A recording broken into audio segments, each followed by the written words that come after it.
positif.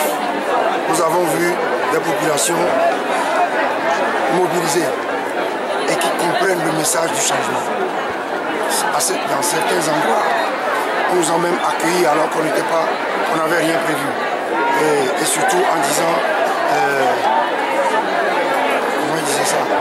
Il faisait le signe deux. Il y a toujours deux, en faisant le signe. Et ça nous a beaucoup touchés. Et nous avons également touché du doigt la misère que vivent les populations.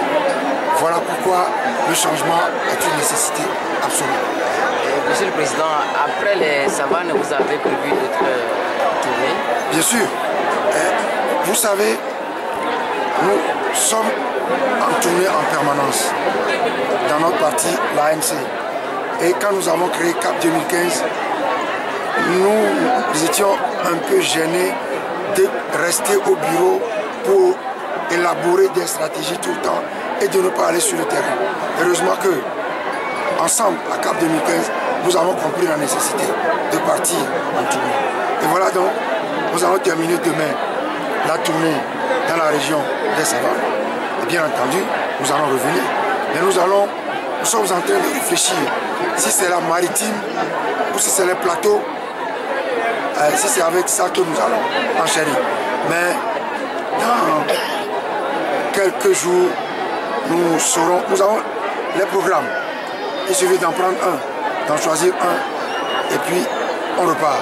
Une petite question, Monsieur le Président. Est-ce que vous voyez la population là, est-ce que vous convaincu que le message est passé? Ah, ça c'est certain. Regardez l'enthousiasme, regardez les échanges avec la foule.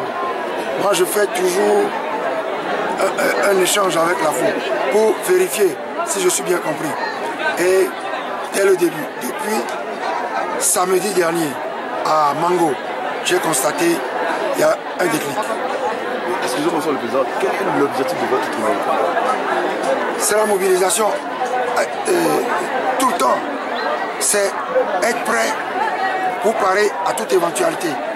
Il faut faire passer le message de la nécessité des réformes. Mais il faut faire passer le message de la préparation pour les élections. On ne va pas rester les bras croisés parlant de réformes alors que vous avez vite bien compris, UNIR est en campagne.